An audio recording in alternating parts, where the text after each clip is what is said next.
Anthony? Ikaw ba yan? Engineer Anthony?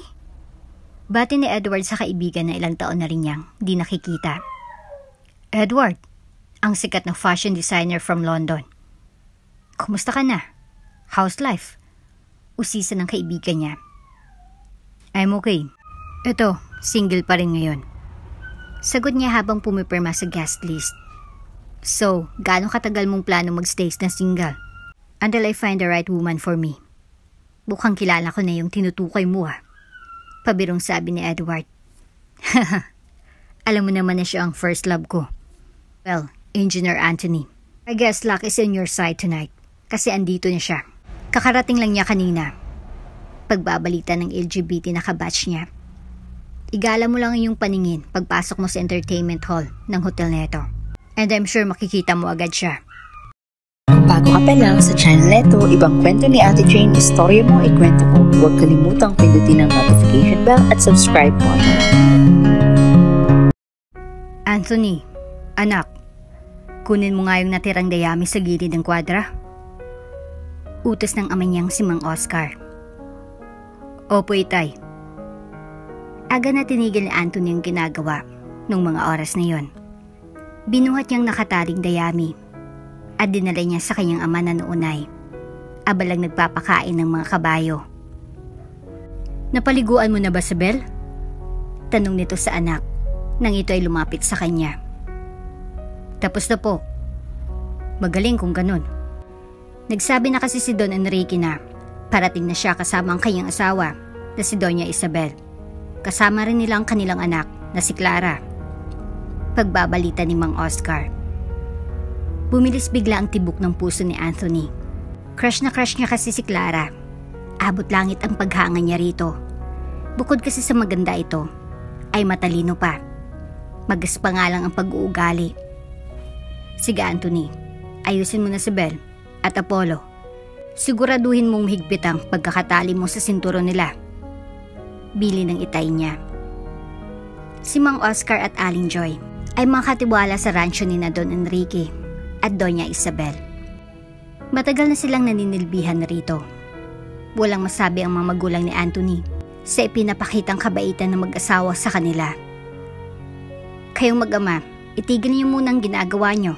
Nakahanda ng almusal. Yaya ni Aling Joy sa dalawa. Papunta na po kami dyan, inay. Sagot ni Anthony. Ilang minuto matapos kumain sina Anthony at Mang Oscar, ay siya namang pagdating ng kanilang mga amo kasama si Clara. Sinalubong nila ang mga ito sa may harapan ng rancho. Magandang umaga po at maligayang pagdating po, Don Enrique, Doña Isabel at Ma'am Clara. Bati ng tatlo. Salamat, Mang Oscar. Kumusta naman kayo rito? Pag-uusisa niya. Okay lang naman po, Don Enrique. Sagot ni Mang Oscar. Ang makabayo na sina Belle at Apollo, nasa kondisyon ba sila? Pahayag pa nito.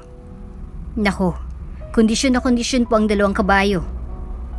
Pagmamalaki ng ama ni Anthony. Sige, kami mag-aagahan muna. Pagkatapos na nay, mga bayo kami ni Senyorita Clara nyo. Si Doña Isabel ay may iwan lang sa bahay. Hindi kasi yan mahilig sa kabayo. Wika ng Don. Iintindihan ko po, Don Enrique. Ipahanda ko na po ang mga kabayo sa anak kong si Anthony. Para pagbalik niyo po rito ay agad na kayong makakapamasyal. Paniniguro ni Mang Oscar. Dumaan ng masandali, maya't maya lang ay nasa tabi ng mga kabayo. Sina Don Enrique at Ma'am Clara. Unang sumakay sa kanyang kabayo ay si Don Enrique. Kahit sa edad na 50, ay malakas pa rin itong tignan.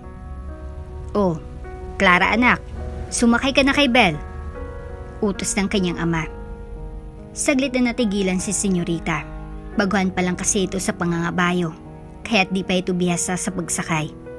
Napansin yun ni Mang Oscar. Anthony, tulungan mo si Ma'am Clara. Nihirapan ata siyang sumakay kay Belle. Utos ng ama niya. Masusunod po, itay. Nilapitan agad ng binata ang kanyang babaeng amo. Sinubukan niya itong alalayan sa pagsakay kay Belle. Tulungan ko na po kayo, ma'am, sabi ni Anthony. Kaya ko ito. Huwag mo na akong hawakan.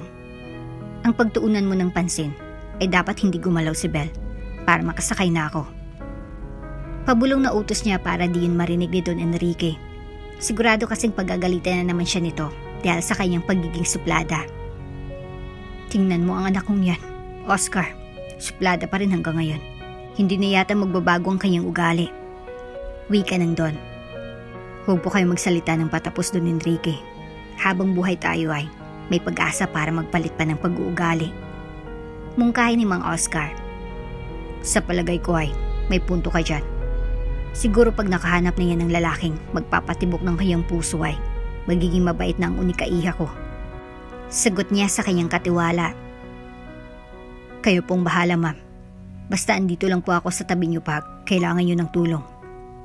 Sabi ni Anthony. Lumayo ka nga sa akin. Lala akong iilang. Patuloy na pagsusungit nito. Sinunod naman ito agad ni Anthony.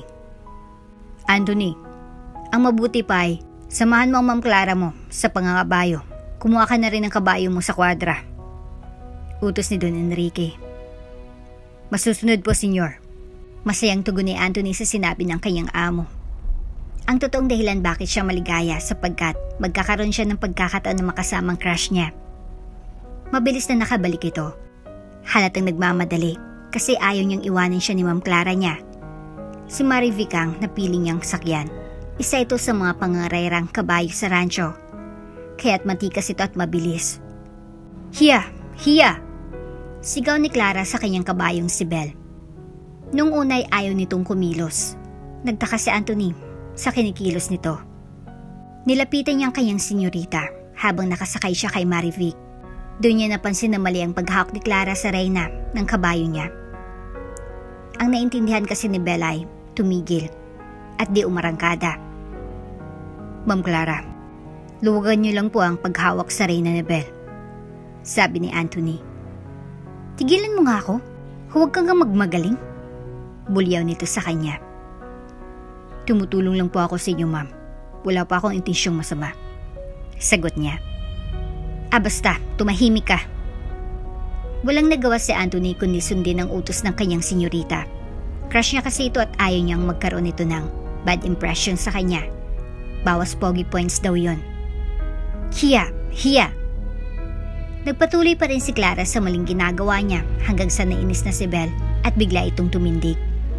Sumigaw ang kabayo ng pagkalakas-lakas. Pagkatapos ay bumulusok ito ng takbo. Munti ka nang mahulog si Clara sa pagkakaupo sa silya ng kanyang kabayo. Nakaramdam ito ng matinding takot. Senyorita! Senyorita! Sigaw ni Anthony habang pilit na hinahabol si Clara. Pinalo niya si Marivic para mas tumulin ang takbo nito. Dahil nga sa racehorse ito, madali niyang naabutan si Belle at Clara.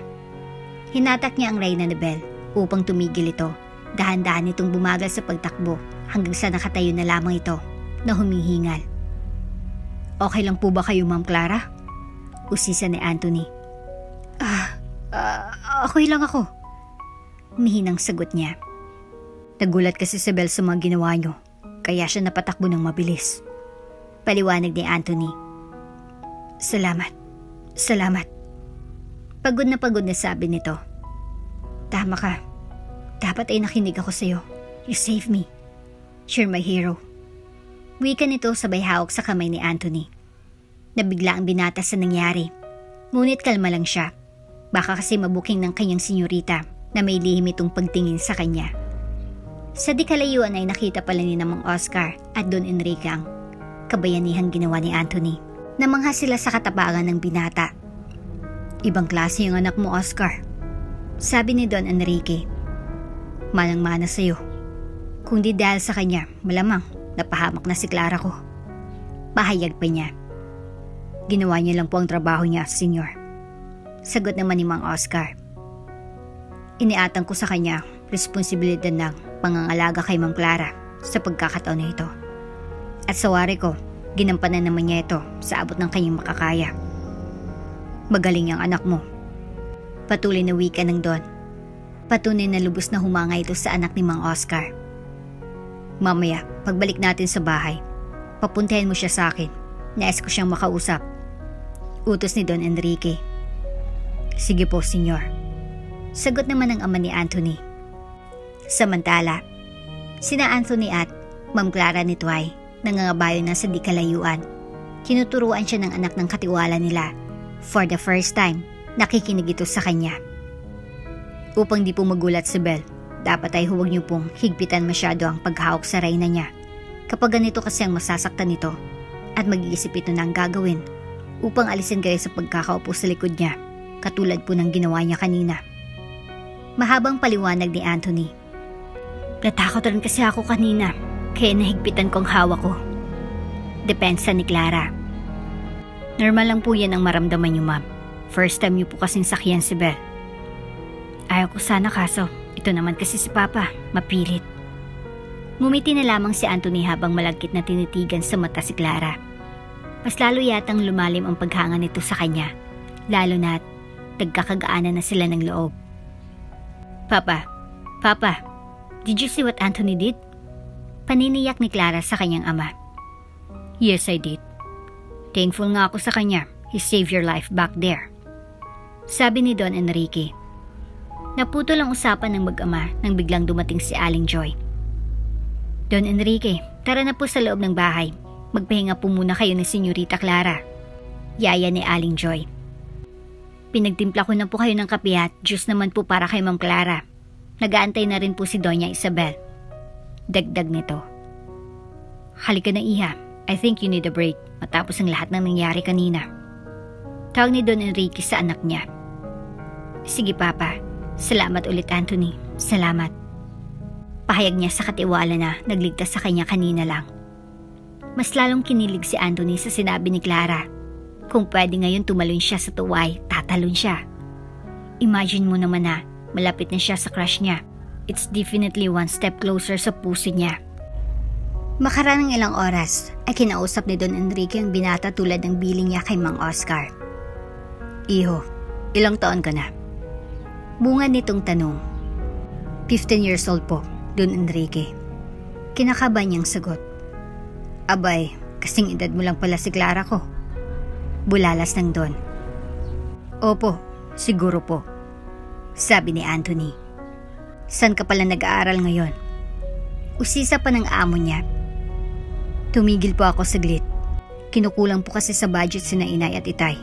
Nagbi-maintenance na po kasi sa itay. Ganun ba? Gusto mo bang makapag-aral ulit? Oo naman po. Papayag ka ba kung sa paras na eskwela ni Ma'am Clara mo kapapasok? Hindi agad nakasagot si Anthony. Nagulantang kasi ito sa mungkay ni Don Enrique. Okay lang ba sa'yo, iho? Ulit ni Don Enrique. Napansin niya kasi na walang reaksyon ng binata. Opo. Sigurado ka ba dyan sa desisyon mo? Kasi pag pumayag ka sa sinabi ko, doon ka muna maninirahan sa mansyon namin at hindi dito sa rancho. Mawawalay ka sa iyong mga magulang at kapatid. Dugtong ng mistisong amo niya. Pag-isipan mong mabuti. Kausapin mo ang inay at itay mo. Sabihin mo sa kanilang inaalok ko. Huwag silang mag-alala kasi sagot ko lahat ng pangangailangan mo. Paniniguro ng Don. Masusunod po. Ano nga palang gusto mong kunin sa kolehiyo? Inhinyero po. Nais ko po sanang kumuha ng kurso po sa pagiging civil engineer.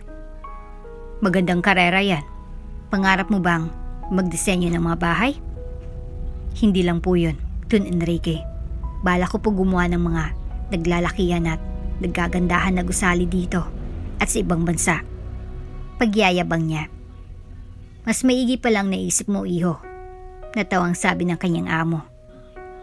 Sige, ulitin ko. Ipaalam mo muna kay na Itay Oscar at Inay Joy mo ang inoffer ko sa'yo. Sana'y malaman ko ang kasagutan mo bago kami umalis pabalik ng mansyon sa Sabado at nang mapaghandaan natin ang paglipat mo doon. Opo, senyor. Salamat po ulit. Tumayo mula sa kinaupuan niya si Anthony. Matapos itong magpaalam sa Don, agad niyang hinanap ang itay at itay niya upang ibalita ang mungkahin ng amo.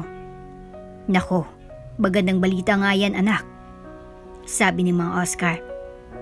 Kaya mo bang mawalay sa amin? Usisa ni Aling Joy.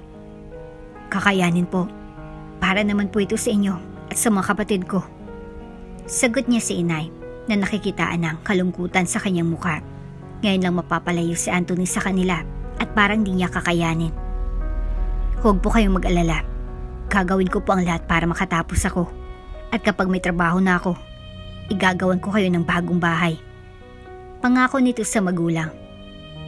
Sige Anthony, pumapayag na kami ng inay mo. Wika ni Mang Oscar. Maraming salamat, itay at inay. Pangako ko po, gagawin ko ang best ko para matupad ko ang lahat ng sinabi ko sa inyo. Maligayang umalis patungong kwadra si Anthony. Dalawang bagay kasing nangyari sa kanya noong araw na yon na lubos na nagpabago sa takbo ng kanyang buhay. Una, ay nagkalapit na sila ni Ma'am Clara niya bilang magkaibigan at makasama pa niya ito sa bahay at maging sa pinapasukan nitong paaralan. Dumating ang Sabado. Aalis na sina Don Enrique, Doña Isabel at Clara sa rancho. Kinausap muna ng Don si Anthony upang malaman kung pumayag ang magulang niya sa mungkahi niya. Anthony, iho, anong sagot ng itay at inay mo sa inoffer ko sa'yo? Tanong nito sa binata. Pumayag na po sila, senyor. Okay lang daw po sa kanila. Tama ba itong sinasabi ng anak niyo? Oscar Joy? Baling nito sa kanyang mga magulang na nasa likuran na pala niya nang di niya namamalayan. Opo, senyor. Totoo po. Sagot ni Mang Oscar habang buhat-buhat nito ang mga bag nila. Kung ganun ay, wala na tayong problema. Pasukan na sa susunod na buwan. Pasusundo na lang kita rito sa susunod na linggo. Ihanda mo ang mga kailangan mo para sa enrollment. Bili ng Don kay Anthony. Sige po, Don Enrique. Bigla na lang lumapit si Clara sa dalawa nang marinig ang sinabi ng kanyang papa. Is it true? Doon ka na rin mag-aaral sa school ko? Excited na tanong nito kay Anthony. Opo ma'am. Nahiyang sagot niya. Nice, sa wakas ay makakasama na kita. Tuwang-tuwa nitong sambit. Taging abala si Anthony sa mga sumunod na araw. Agad niyang inasikaso ang mapapeles na kailangan niya tulad ng Good Moral at Form 138. Tingnan mo nga ating anak Joy. Hindi maganda o gaga sa ginagawa. Natatawang sabi ni Mang Oscar sa kanyang asawa. Oo nga, ngunit dahil ba ito sa muli niyang pagpasok o kay...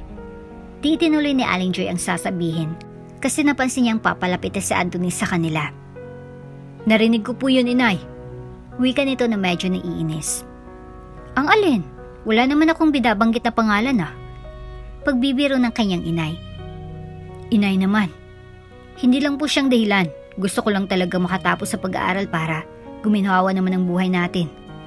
Huli ka, ibig sabihin ay may gusto ka kay Ma'am Clara mo. Wala po.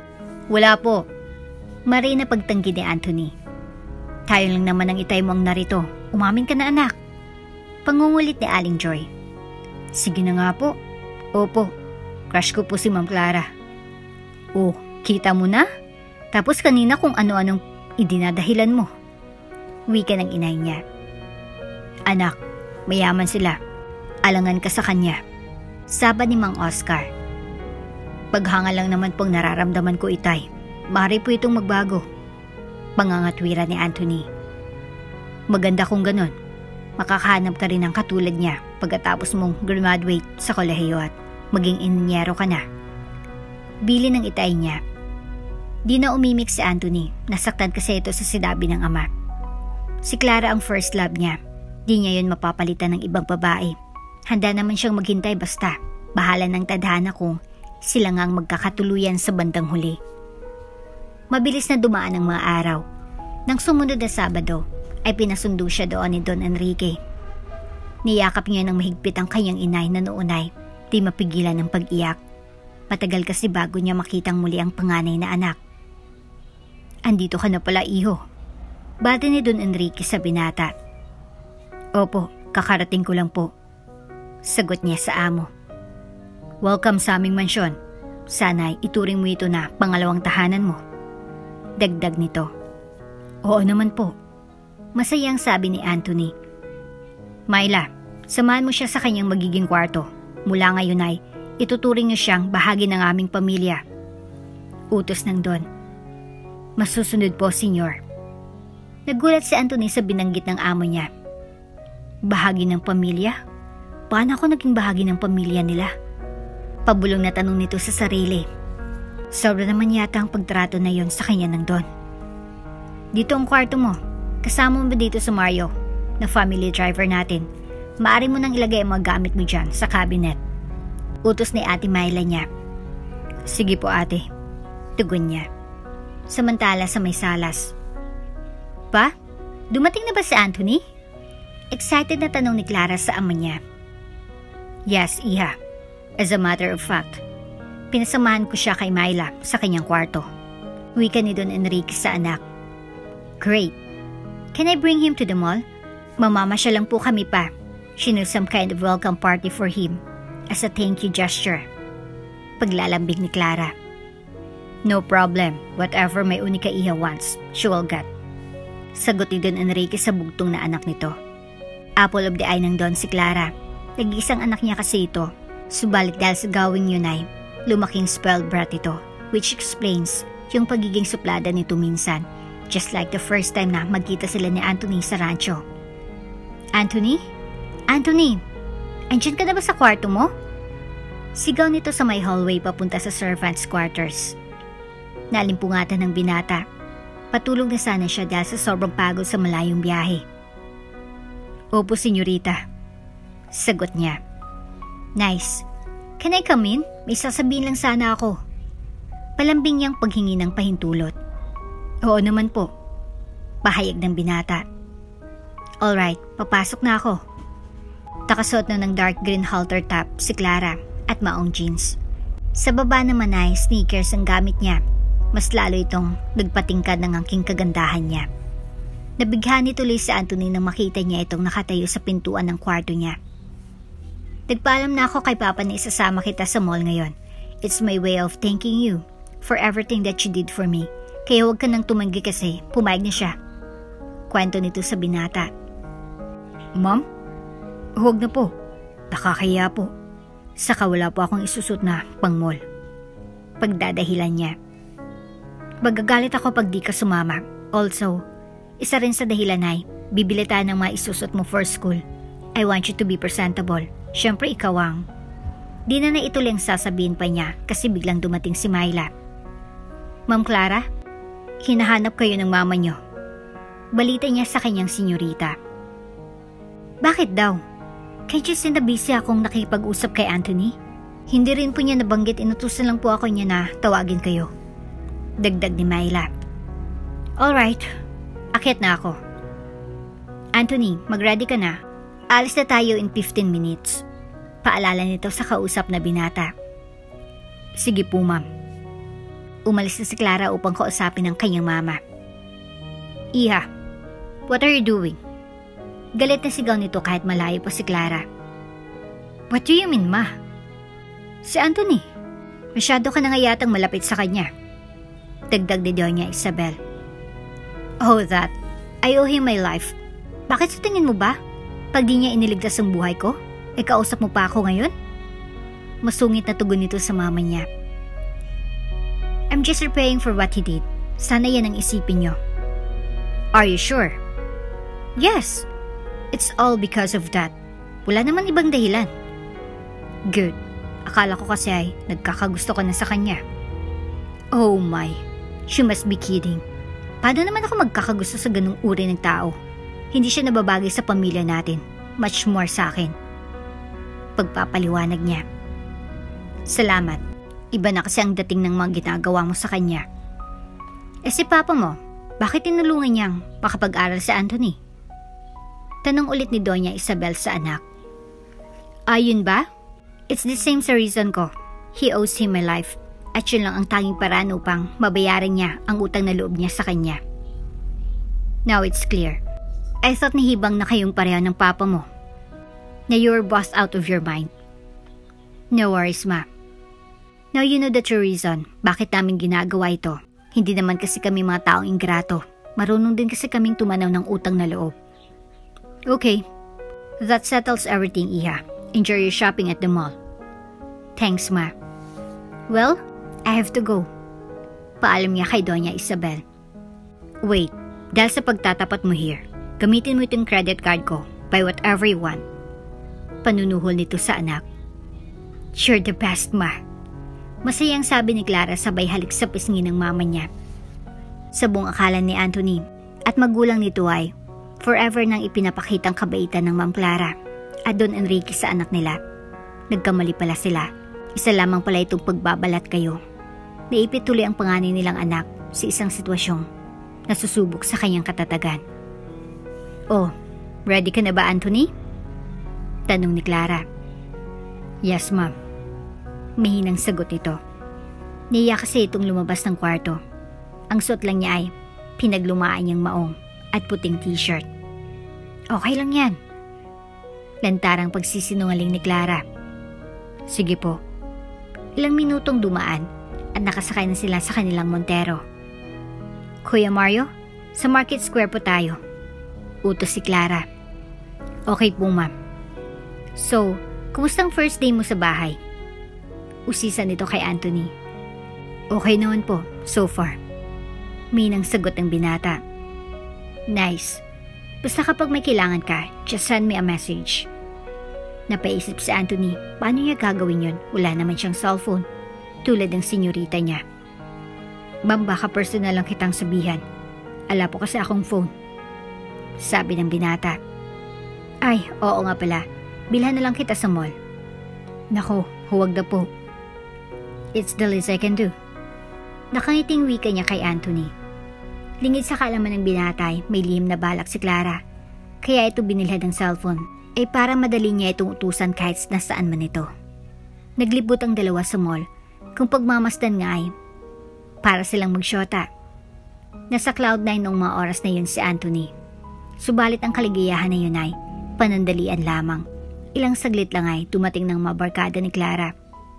Hello friend, bati ni Ayan, ang low na LGBT na kaibigan niya. Hi there, Frenchie, malanding sabi ni Clara, sabay beso-beso kay Ayan. Sino yung akay-akay mo? Panlalait ni Ayan kay Anthony. Oh, this guy? He's just one of my papa's assistants sa ranch.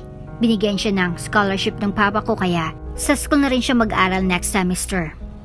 My, is he going to be part of the group too? No choice. It's my papa's orders. Akala siguro ay dinintindihan ni Anthony ang pinag-usapan ng dalawa. Nanonood ito ng YouTube movies kaya he is world first. Sa uri ng barkadahan meron sina Clara. Nagpretende lang siya at nanahimik para maibsan ng sakit na nararamdaman niya. Ganito palang mundo na ginagalawan ni Ma'am Clara.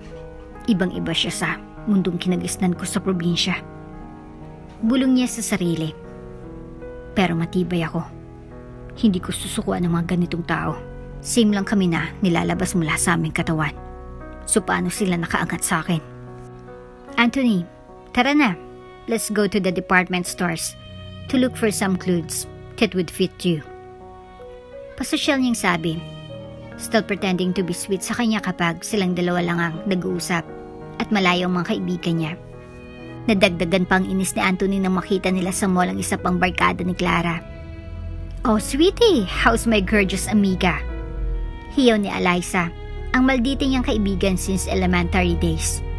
Same question ang tinanong niya about Anthony, same answer din ang ibinigay ni Clara. Sa buong araw na yun ay naramdaman niya na out of place siya sa mga ito. Tignan na lang natin ang pagdating sa pasukan. Mayayaman nga kayo, pero nasa akin ang huling halakak pag-graduation natin. Sabi nito sa kanyang isipan. Nag-ibang pagtingin niya kay Clara ng mga oras na yon. Kahit na may paghanga siya rito, nabalot pa rin siya ng galit dahil sa paraan ng pagpapakilala niya sa kanya sa mga barkada nito. Dahilan upang liwanagin niya ito sa kanya nung pauwi na sila. Ma'am Clara, mari po ba ako magtanong? Sabi ni Anthony. Ano yon? Sagot ng kanyang amo. Bakit po ganun ang pagpapakilala niyo sa akin sa mga kaibigan niyo? Yun ba? That was all a pretend. Siyempre ayaw ko munang sabihin talaga na niligtas mo ako at malaking utang na loob ko sa'yo. Ano po masama kung malaman nila, ma'am? Pasensya na po ah. Nais ko lang po kasing maliwanagan ng lahat. No worries. Nag-iingat lang kasi ako na baka isipin nila na alam mo na. Na ano po, Ma'am Clara? That we are in a relationship. Ay, ganun po ba? The rest of the way ay nanahimik na lang si Anthony. Malalim ang iniisip nito. Mira pala itong kasama si Ma'am Clara. She's like a double-edged sword. Nahiwagaan ako sa pag-uugali meron siya. Kaya niya ako ilaglag anytime. Dapat akong mag-ingat. Baka kasi mabulag ako sa nararamdaman ko sa kanya. At mahulog na ako bigla sa kanyang patibong. Yun ang katapusan ng mapangarap ko. Sa kabilang banday sa may dinadaanan nilang tanawin, nakatingin si Ma'am Clara niya. Nagmumuni-muni rin ito ukol sa usapan nila kanina.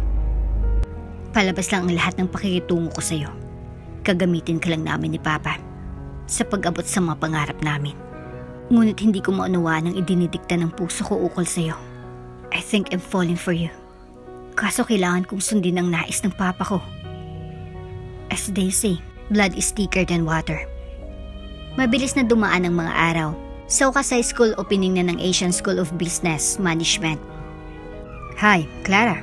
How was your summer vacation? Pag-uusisa ni William, isa sa mga masugi niyang manliligaw ever since na nagsimula siyang mag-aral sa school na yon. None of your business. Stay away from me. Huwag mo sirain ang araw ko. Unang araw pa lang ng school year. Galit na sagot nito sa kanya. I have to thank the stars, Ngay, for this. Imagine, ikaw ang unang dilag na nasilayan sa campus. What are the odds of that, diba? Ikaw masaya, ako naman naiinis. By the way, sino yung kasama mong unggoy? He is not unggoy. He is my papa's assistant sa rancho. At nandito siya para mag-aral kasama ko. Ano yan, bodyguard mo? Nope, di lang siya assistant ng papa ko. Boyfriend ko rin siya. What? You heard it right, William? Boyfriend ko siya. I need proof. Kailangan mong patunayan na both of you are in a relationship sa harapan ko. At anong gusto mong gawin namin? Kiss him. Tingnan ko kung kaya mong gawin ito. Nag-isip muna si Clara kung halikan nga niya si Anthony o hindi. At kung sakali, saan naman? Sa pisngi o sa lips?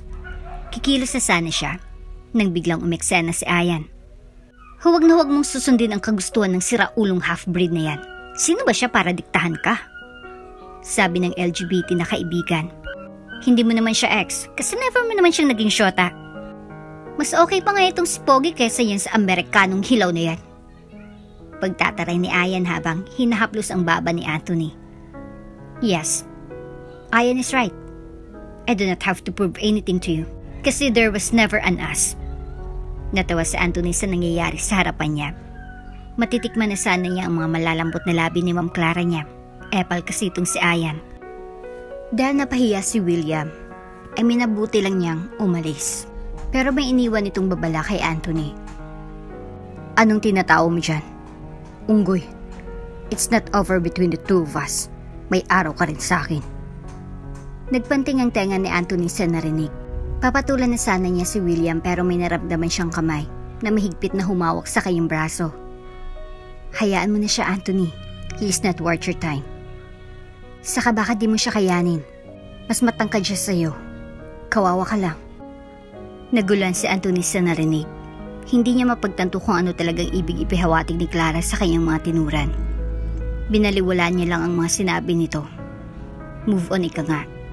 Mas mahalaga pa ang pakay niya sa eskwelahan na yun. Ang makatapos at maging isang ganap na civil engineer. Halika na, Pogi. Pasok na tayo sa unang klase natin. I'm sure malaking help ka sa amin. Tansya ko kasi ay, di ka lang gwapo kundi may brains din. Yaya ni Ayan sabay hawak sa kamay niya.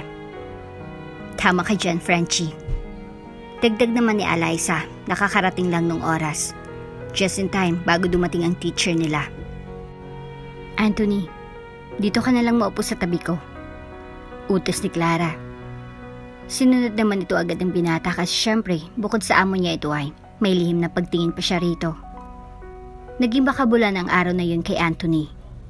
Ang dami kasing mga bagay na naganap sa tanang buhay niya ay noon niya lang naranasan. Araw-araw ay naging ganun kaganapan sa buhay niya. Kapag may quiz sila, siyang inaasahan ng mga kabarkada ni Clara at si Clara mismo para kopyahan nila ng sagot. Nung una ay okay lang sa kanya, subalit naglaon ay naiinis na ito. Para na kasi siyang alila at naramdaman niya na mababang uri ang tingin ng mga ito sa kanya. Anong score mo sa quiz kanina? Tanong ni Ma'am Clara niya. 90/20. Sagot nito. Ano? Bakit mas mataas ka sa akin? Hindi ko alam, ma'am. Next time dapat isipin mo na kaming nagpapaaral sa'yo. Kaya't you should never get a higher score than me. Maliwanag ba, Anthony? Mataray na sabi ni Clara sa kanya. Nainis tuloy siya sa ginawa ng kanyang ma'am. Ngunit dahil ayaw niyang pahalata ang kanyang totoong hangarin ay nanahimik na lang ito at di na nangatwiran. Sige po, ma'am. Masusunod po. Mahinahon niyang tugon sa utos ng kanyang amo. Nang mag-isa na siya sa kwarto ay nag-isip ng gagawin si Anthony. Dahil magaling ito sa math, gumawa siya ng strategy kung saan sa scores ay lalabas na mataas si Clara, pero sa bandang huli ay siya pa rin ang magbawagi. Kahit may pagtingin ako kay Ma'am Clara, ay di ako papayag na gawin niya lang akong tau-tauhan. Oo, utang ko sa kanilang scholarship sa paaralan namin pero kabayaran naman yon. Ang pagliligtas ko sa buhay niya, ibig sabihin hindi ko dapat sundin ang mga nais niyang mangyari. Bulong niya sa sarili. Kumain ka na ba, Anthony? Usisat ni Mang Mario.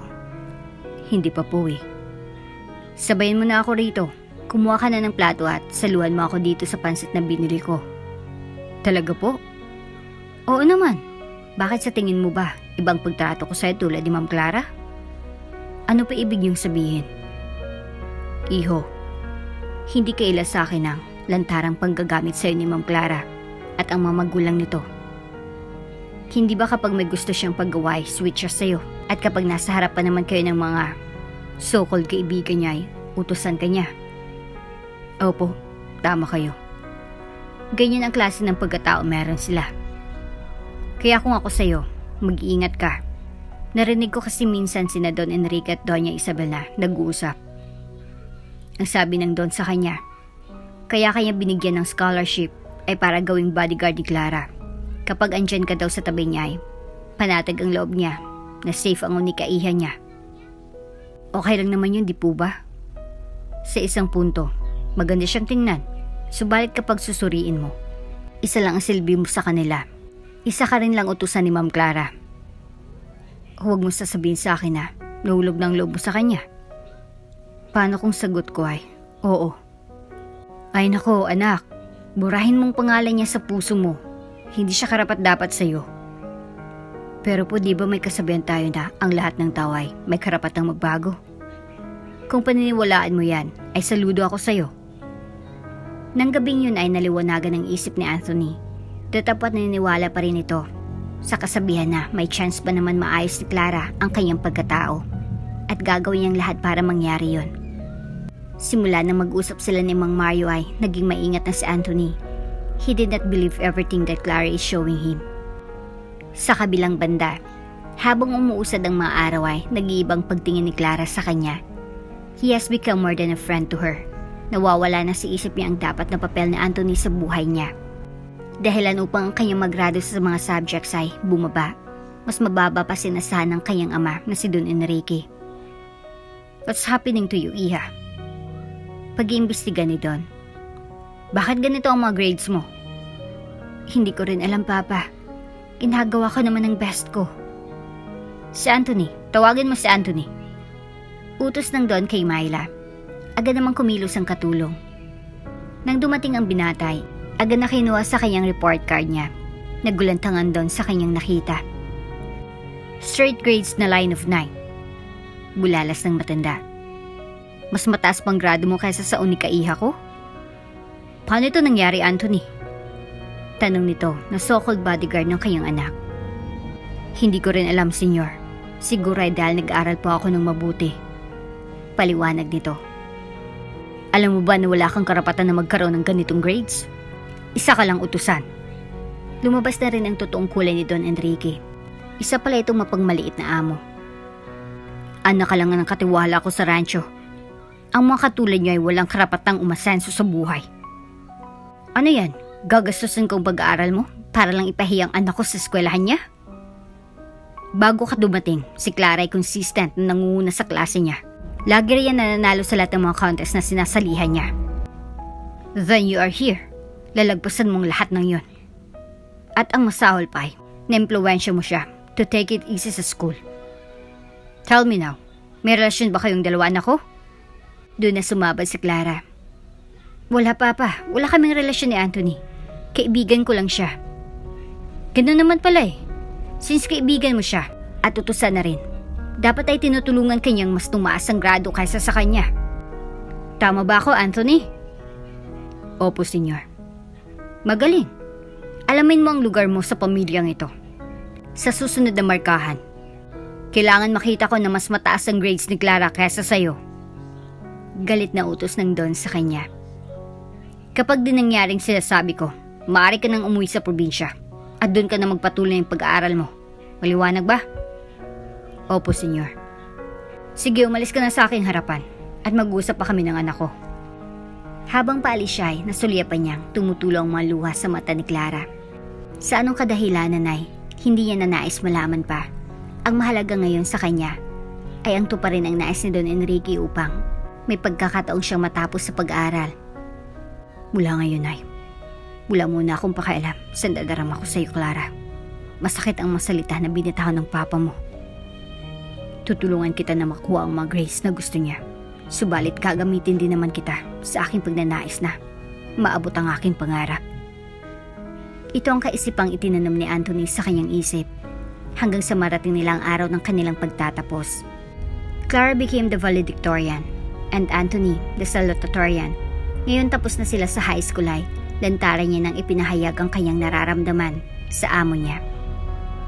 Congratulations, Clara. Bati niya rito. Congratulations din, Anthony. We made it. Sagot niya. Meron sana ako yung pagtatapat sa'yo. At ano naman yun? Ngayon na tapos na tayo, siguro naman ay maaari na kitang ligawan. Ligawan? Sure ka ba yan sa sinasabi mo? Oo, siguradong sigurado ako sa nararamdaman ko sa'yo.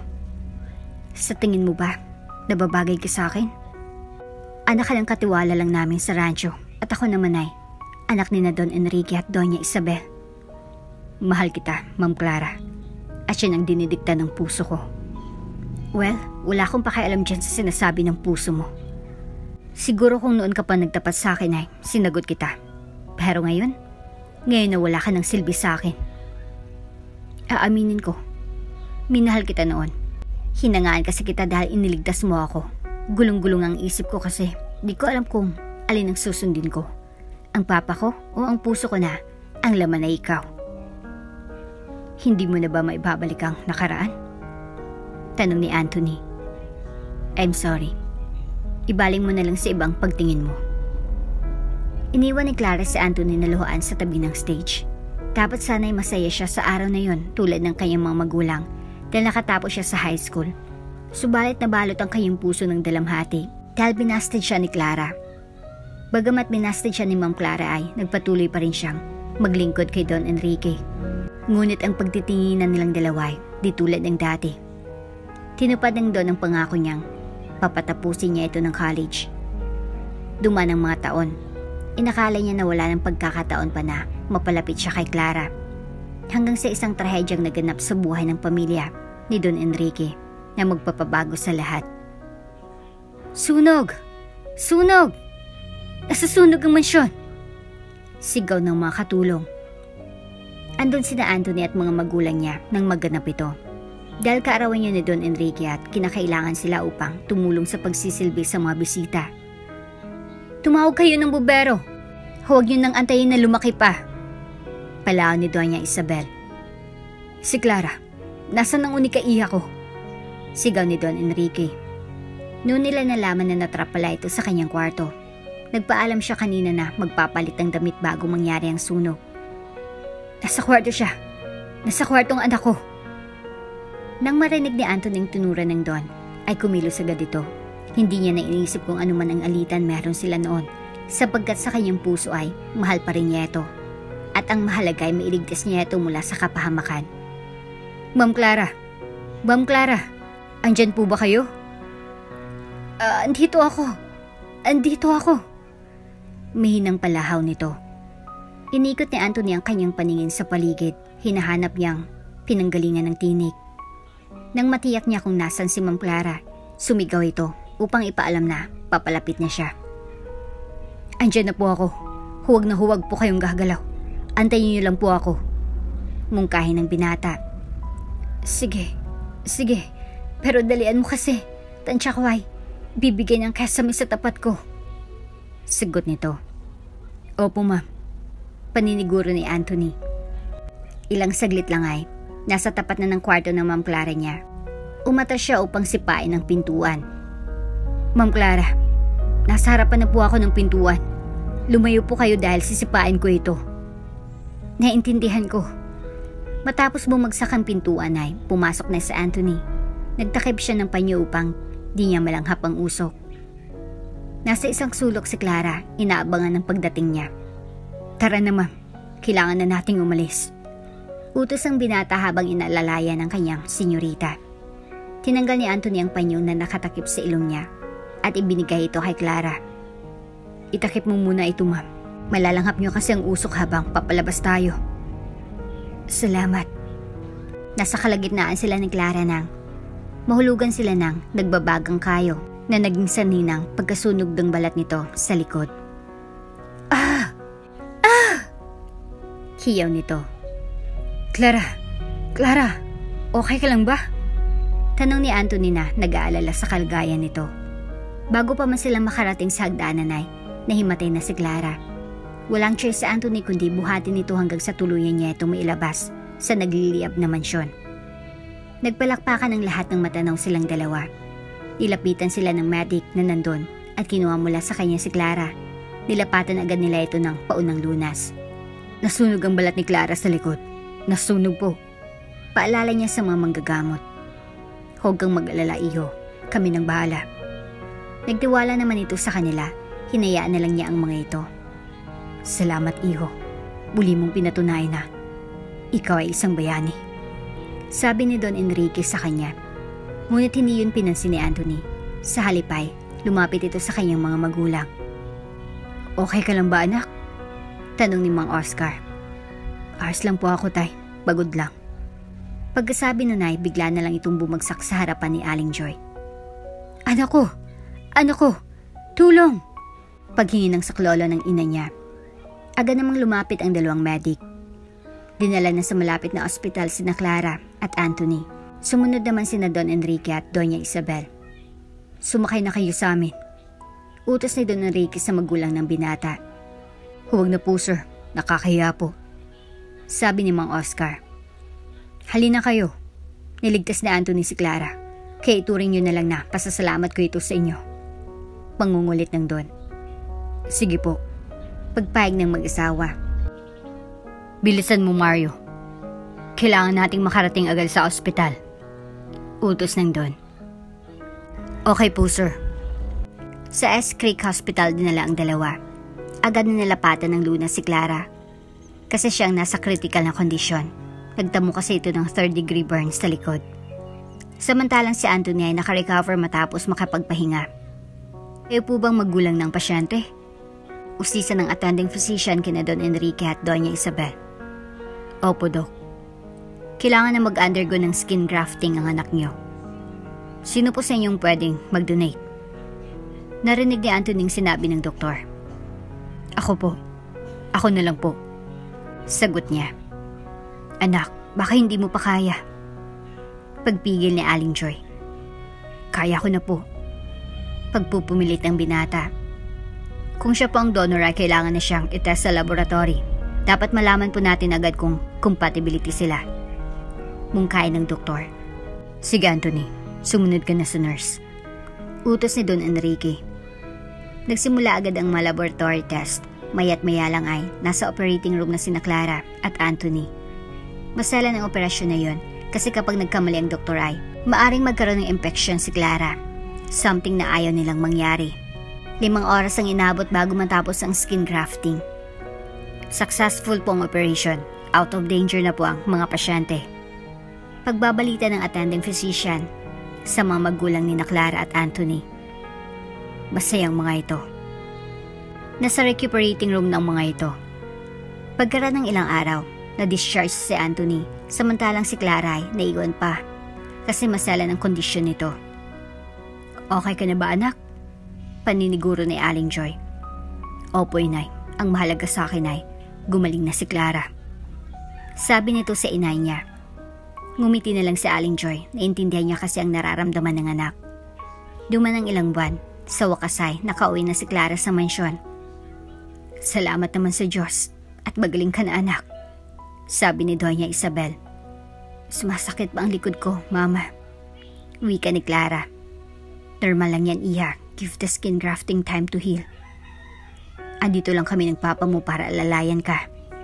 Paniniguro niya. Tumango na lamang si Clara. Makaraang 3 taon matapos ang insidente ay nasa kolehiyo na si Anthony. Patuloy pa rin ang suporta ni Don Enrique sa pag-aaral niya. Kumuha siya ng kursong civil engineering sa pamantasan ng Pilipinas at si Clara naman ay tourism ang napili niya. Consistent din si Lister ang binata. Dahil doon ay agad itong nakapasa sa board exam. Nagdesisyon na mag-abroad ito, bagamat labag ito sa kalooban ng mga magulang niya. Sigurado ka na ba dyan sa pasyo mo? Tanong ni Aling Joy. Opo, inay. Ito lang ang alam ko na. Baka pagpabago ng antas ng buhay natin. Aasenso tayo pagbalik ko. Pangako nito. Kung yan sa tingin mong tama, susuportahan ka na lang namin. Sagot ni Mang Oscar. Salamat sa pag-unawa, itay. Wika ng binata. Oops, may break muna. Gusto mo ba ma-shoutout dito sa channel ni Ate Jane? Mag-comment lang ng lesson you learned from the latest story uploaded. Dahil pipili kami ng isang best comment of the day para i-shoutout sa susunod na upload. Kaya huwag kalimutang mag-iwan ng lesson you learned after you watch this video. Maraming salamat! Tag-apply sa London si Anthony. Doon siya nagpakadalubhasa sa pagiging inhinyero. Ang kumpanyang napasukan niya ay isa sa mga magaling na building contractors sa Europe. Nang mapansin ang kanyang angking kahusayan ay kinuha siyang business partner ng mga ito. Tumas ang kinikita ni Anthony dahil mas hinop ito, agad-agad na yumaman ng binata. Ngayon ay kinilala niya siyang isa sa mga up-and-coming na Pinoy na bilyonaryo sa Asia at Europe. Na-feature pa nga siya sa Forbes magazine, ang respetadong magazine ng mga mayayaman.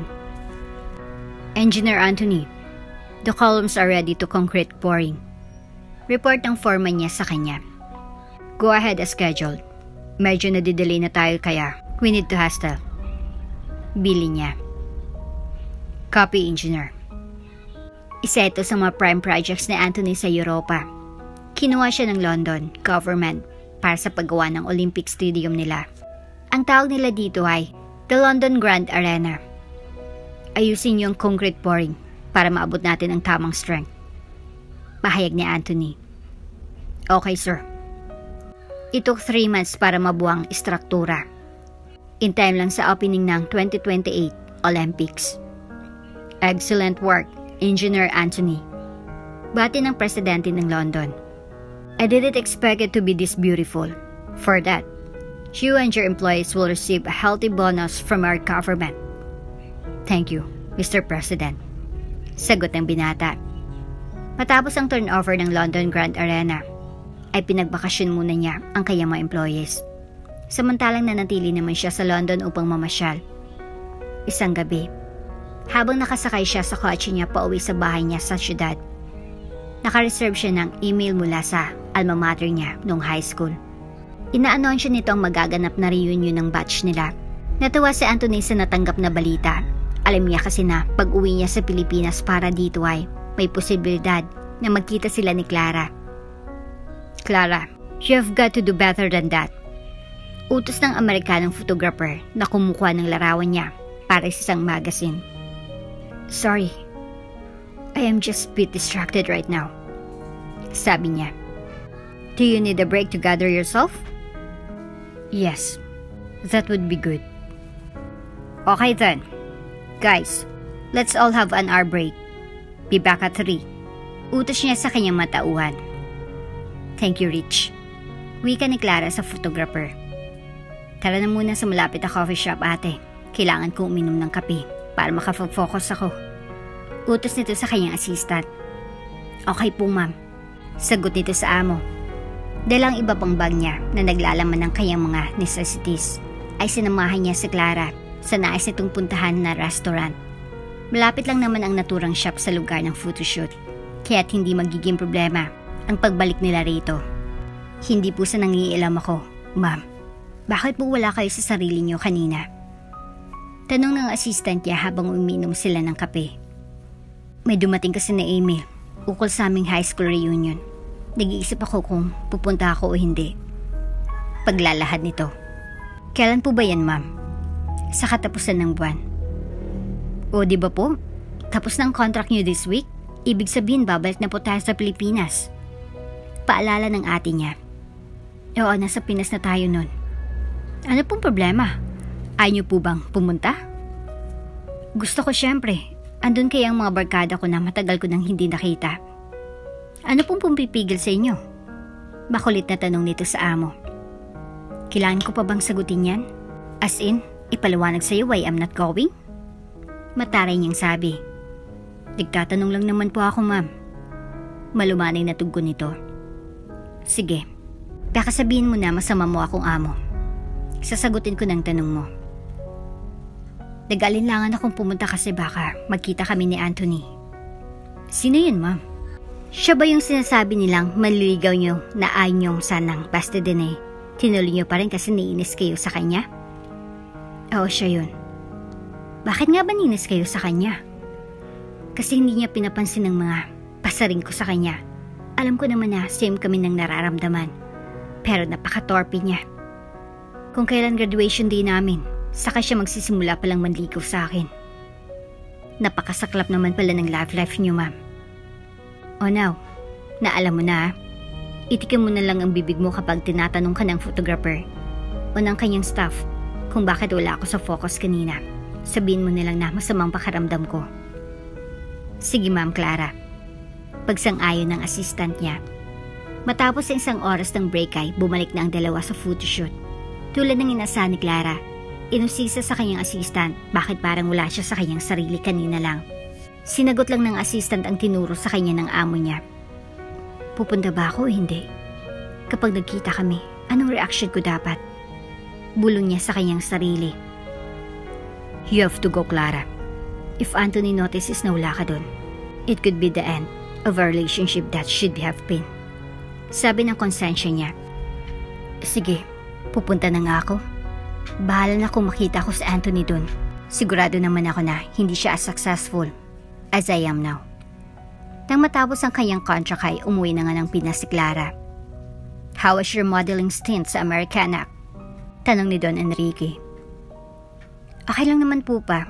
I had a wonderful time po doon. That's great to hear. So kailan ang susunod na project mo? Next month pa po siguro. I think I need a break po. Medyo napagod po kasi ako sa last na ginawa ko. Tama yan, Iha. Useless ang masyadong mapagod. Sige ka, malos siyang kanya agad. Mungkay ni Doña Isabel. You need some beauty rest. Every now and then. Dagdag pa nito. Ano kaya kung pumunta ka muna sa Boracay? Magandang ideya yan, ma. But I guess I would have to do that after ng high school reunion namin. High school reunion? Opo, ma. Nag-email po kasi sa akin ng high school na may batch reunion daw kami sa Stargate Hotel. That sounds interesting. So, are you going? Oo naman po. I would not miss it for the world. Paano kung andun si Anthony? Okay lang po. Past is past. Hindi na po ako apektado ng nangyari sa amin. Besides, sino ba siya para iwasan ko? He's just a boy na binasted ko nung high school days ko. Alam mo, Iha, it looks as if hindi yun talagang nararamdaman mo para sa kanya. May itinatago ka sa akin.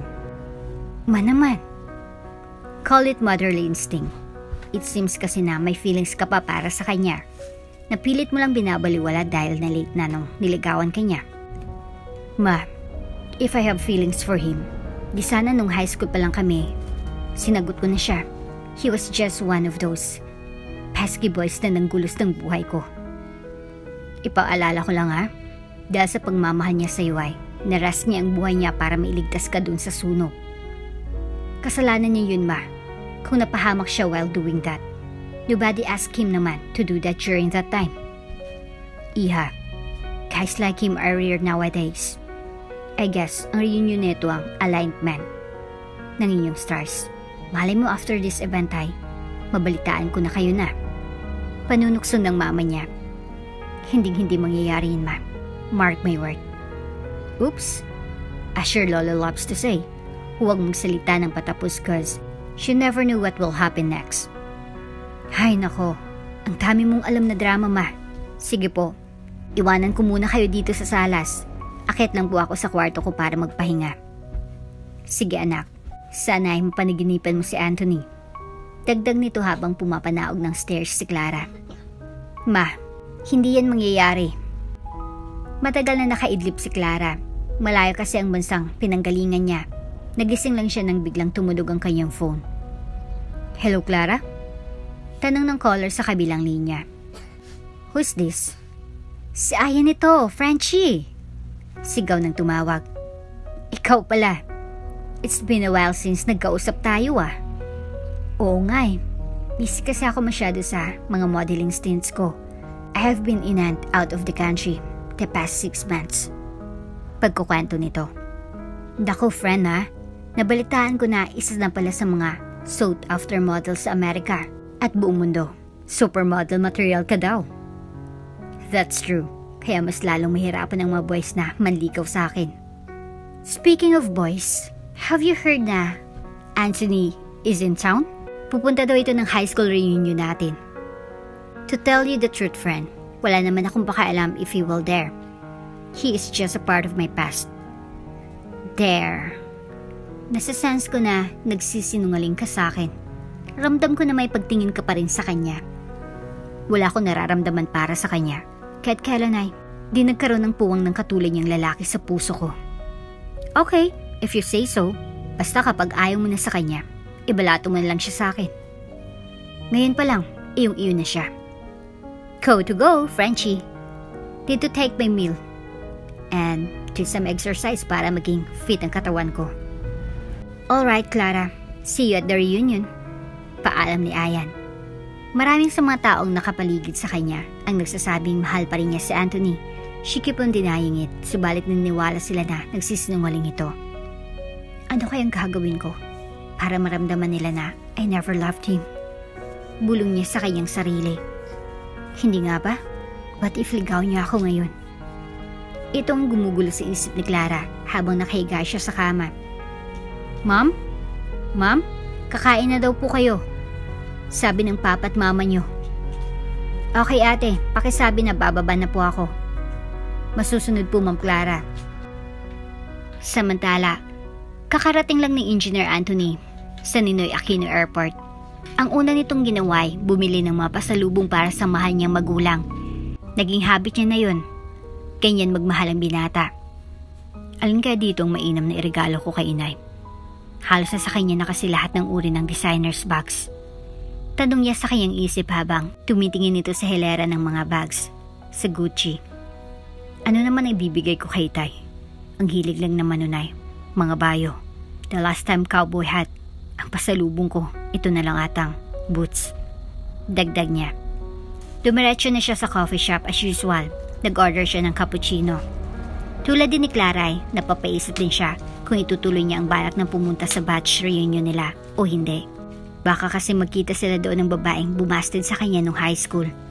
Ngunit may mga kaibigan siya doon na matagal niya nang di nakikita. Hindi niya dapat hayaan na guluhin ni Clara ang isip niya. She's just someone from his past. Anak, kailan ka umuwi? Gulat na tanong ni Aling Josie. Kanina lang po. Hindi na po ako nagpasabi na sundin niyo ako kasi alam ko na po na busy kayo ni Itay sa negosyo natin. Sagot niya si inay niya. Ah, okay. Kumusta naman ang biyahe mo? Nakakapagod nga po. Oh, kumain ka na ba? Gutom na nga po ako, inay. Ay nako, sige mauna ka na sa hapagkainan at nang matikman ang sinigang na baboy na niluto ko. Wow, tamang-tama pa lang dating ko. Paborito ko ang niluto niyo para sa hapunan. Hindi ko nga maintindihan kung bakit ito hinanda ko. Baka alam ni Lord na darating ka ngayon sa bahay. Kaya binulong niyang sinigang na baboy nung nag-iisip ako kung anong ulam natin ngayon. Pabiro na wika ni Aling Joy. Si Itay nga po pala. Ayun, andun sa shop natin. Siya daw ang magsasara kasi mag-inventory pa siya. Ganun po ba? Antayin na lang natin po siya para sabay na tayo ni Itay at bunso na kumain. Okay anak. Teka, ano palang dahilan at umuwi ka agad matapos ang project sa London? Usisa ng inay niya. High school reunion po kasi namin sa katapusan ng buwan. Ganun ba? O di ba yun ang school kung saan kayo nag-aaral ni Ma'am Clara mo? Opo, pero hindi naman po siya ang dahilan. Bakit ako pupunta? Andun din naman ang mga kaibigan ko. Sigurado ka na ba na naghilom na ang sugat na ginawa niya? Nung nagsabi ka na niligawan mo siya, ay binasted ka niya agad? Wala na sa akin yun, inay. I do not blame her naman for doing that. Kasi naging torpe rin naman ako. Ngunit anak, bilang inay mo, mali pa rin ang inasal niya. Hayaan niyo na siya, inay. Tapos na po yun. Nang dumating si Mang Oscar, ay naghapunan ng 4 kasama si Bunso. Matapos nilang kumain ay, inayin ng itay niya si Anthony upang mag-usap tungkol sa kinabukasan niya. Nagtimpla ito ng kape kasi alam niya na paborito yun ng anak niya. Tara Anthony, kape muna tayo. Yaya nito habang umupo sila sa Rattan Garden set na nasa veranda ng kanilang mansyon. Wow, kapeng Batangas ata ito itay. Oo anak, may pag-usapan po ba tayo? Paano mo nalaman? Naalala ko kasi noon, kapag may seryoso ka sa akin ay, nagkakapi ka. Kabisado mo nga ako. Tawa ni Mang Oscar. Meron lang sana akong nais linawin. Ano po yun? Yaman din lamang na nagawa mo ng pangako mo sa amin ng inay mo. Panahon na siguro para iusin mo rin ang buhay mo. Tungkol po ba ito sa paglagay ko sa tahimik? Tama ka Anthony. Hindi na kami bata ng inay mo. Gusto na rin naming magkaapo. Wala namang problema itay. Kaso hindi ko pa natatagpuan ng babaeng pakakasalan ko. Uwe, meron na diba? Nung nasa high school ka pa kasama mo siya. Kaya lang yung mga panahon ay mag-iba kayo ng estado sa buhay. Kaya naalangan kang magtapat. Si Clara po bang tinutukoy niyo? Oo anak, alam namin na pangalan rin niya ang nakaukit siya sa puso mo. Inaamin ko itay, mahal ko pa rin siya. Ang hindi ko lang alam ay kung handa niya na akong tanggapin. Ngayon na, isa na ako matagumpay na bilyonaryong ihenyero. Naniniwala ako Anthony na kapag ang dalawang puso ay itinakda, magkalayo man sila ng maraming taon, ay gagawa at gagawa ng paraan ng tadhana upang magkatagpo silang muli. May katwiran ng itay niya. Ito nga't gumalaw ang tadhana. Magkakaroon sila ng high school reunion. Tama po kayo dyan, itay. Sana sa pagdalo ko sa batch reunion ay muling magkatagpo ang landas namin ni Clara at may ayos ko kung ano man ang maling nangyari noong nakaraan. Kaya mo yan anak. Doon natapos ang usapan ng mag-ama. Nagpaalam na si Anthony upang magpahinga. Naiwan naman si Mang Oscar na nakatingala sa langit. Ipinagdarasal niya sa may kapal na sanay magkaayos ng anak niya at si Clara para si katatahimik ng kanilang mga puso. Sa wakas ay dumating ng araw ng kanilang batch reunion. Ginanap ito sa isa sa mga mamahaling hotel sa bansa. Ilan sa mga officer ng batch reunion committee ang nakaupo sa registration table. Anthony? Ikaw ba yan? Engineer Anthony? Bati ni Edward sa kaibigan na ilang taon na rin niyang di nakikita. Edward, ang sikat na fashion designer from London. Kumusta ka na? How's life? Usisa ng kaibigan niya. I'm okay. Eto single pa rin ngayon. Sagot niya habang pumipirma ng guest list. So, gaano katagal mong planong magstay na single? Until I find the right woman for me. Mukhang kilala ko na yung tinutukoy mo ah. Pabirong sabi ni Edward. Alam mo naman na siyang first love ko. Well, Engineer Anthony, I guess luck is on your side tonight. Kasi andito na siya. Kararating lang niya kanina. Pagbabalita ng LGBT na kabatch niya. Igala mo na lang yung paningin mo pagpasok mo sa entertainment hall ng hotel na ito. And I'm sure makikita mo agad siya. Ngumiti na lang si Anthony sa tinura ng kaibigan. Excited siya na muling masilayan ng high school crush niyang si Clara. Yes, si Clara na anak ng pamilyang pinagsilbihan ng kanyang mga magulang. The very same Clara whom he saved mula sa malaking kiyan nang idonate siyang balat niya sa hita para makagawa ng skin grafting sa kanyang nasunog na likod. Siya rin ang Clara na nambasted sa kanya when they were in high school after na mag-propose siya ng pagmamahal rito. Engineer Anthony, nakabalik ka na pala ng Pilipinas? Usisa ni Emily, isang batchmate niya na may lihim na pagtingin sa kanya. Oo, kakatapos na kasi ng project ko sa London, kaya nag-decide ako na mag-take ng break para naman makapagpahinga. Hardworking ka pa rin pala hanggang ngayon. Puna nito. Hindi naman. Ito lang kasi ang nagpapasaya sa akin ngayon. Ikaw kung sinagot mo ako nung niligawan kita during our high school days, edi sana araw-araw kang maligaya sa piling ko. Malandi nitong sagot. Sige, medyo naahaw ako. Pupunta muna ako sa bar para uminom. Sabi nito kay Emily upang makaiwas siya sa panunukso nito. Nang nasa bar na si Anthony ay umorder na siya ng kanyang favorite drink, Scotch on the rocks. This is the life. Bulong niya sa sarili. Siguro naman hindi na ako pagtatawan ng mga batchmates ko. Kasi isa na akong bilyonaryong inhinyero. Salamat sa tulong ng nasa taas. Nagawa kong pagtagumpayan lahat ng pagsubok sa buhay ko. Dagdag niya pa. Bartender, isang ang margarita. Order ng isang pamilyar na boses para kay Anthony. Bigla itong lumingon sa direksyon ng pinanggalingan ng tinig. Nagulat ito sa kanyang nakita. Si Clara, ang kanyang first love. Katabi niya ngayon sa bar. Hi there. Bati niya rito sa minang boses. Clara? Clara Santillan, right? Paniniguro niya. Yes, it's me. Paano mo ako nakilala? Do I know you from somewhere? Tanong nito sa kanya. Anthony Bernabe, from high school. Ay, ikaw pala. Hindi kita nakilala. Ang laki kasi ng pinagbago ng itsura mo. Kumusta ka na? It's been a while since I saw you.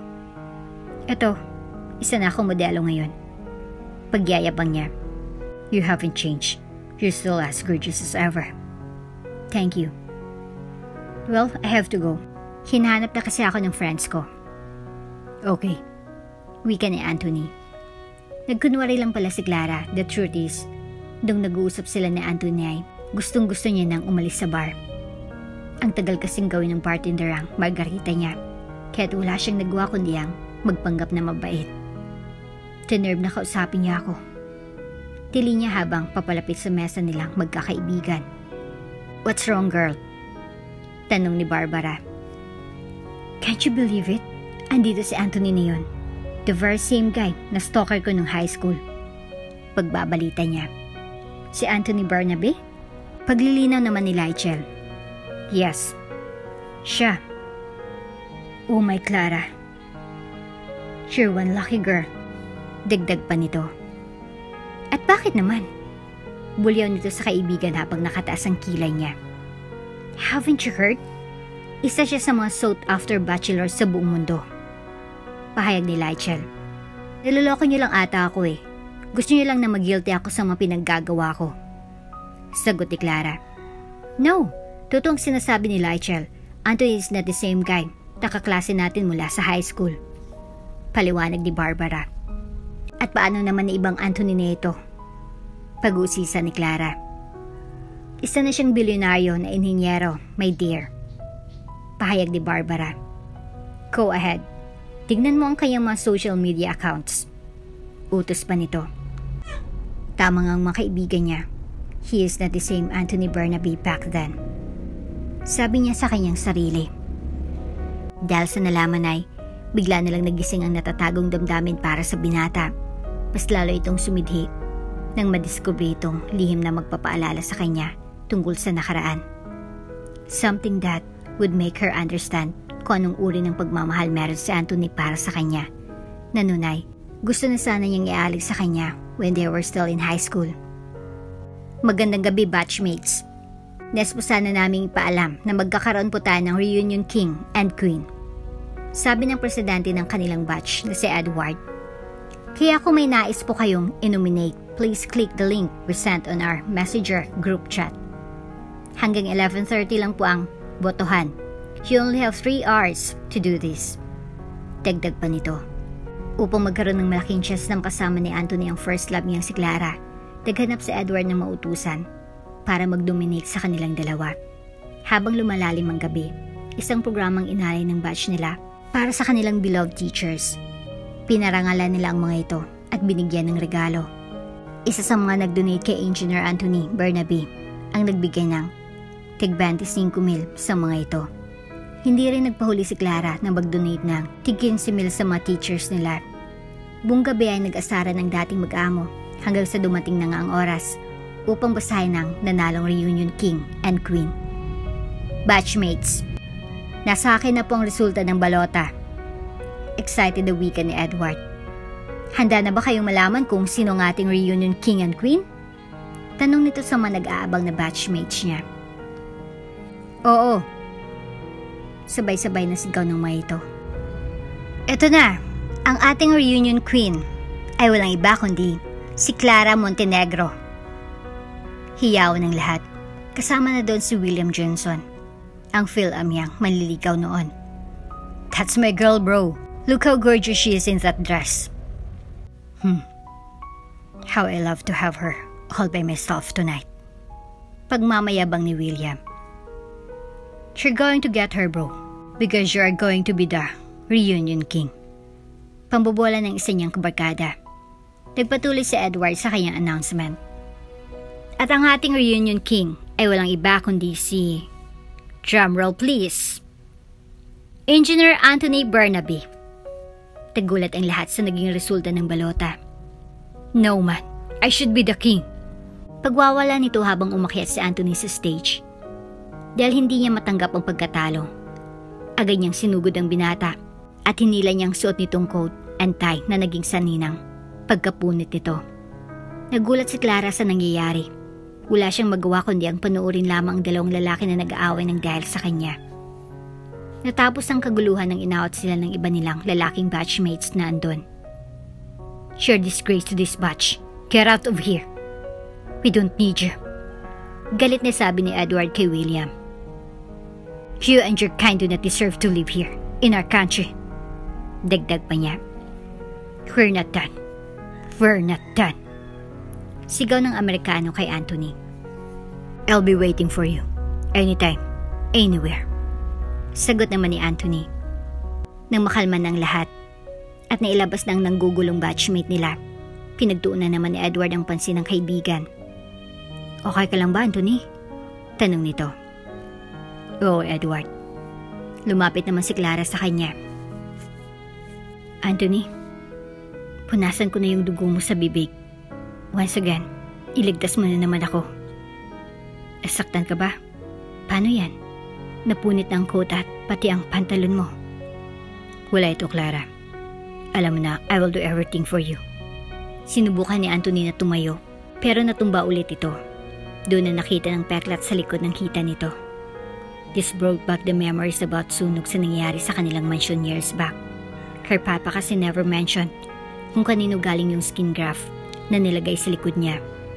Ang naalala lang niya ay ang mukha ni Anthony, ang last na nakita niya bago siya nawala ng ulirat.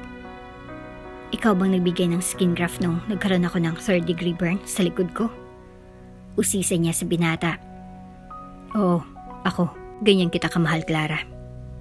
Sasagot pa sana si Anthony nang bigla na lang siyang hinalikan sa lips ng dalaga.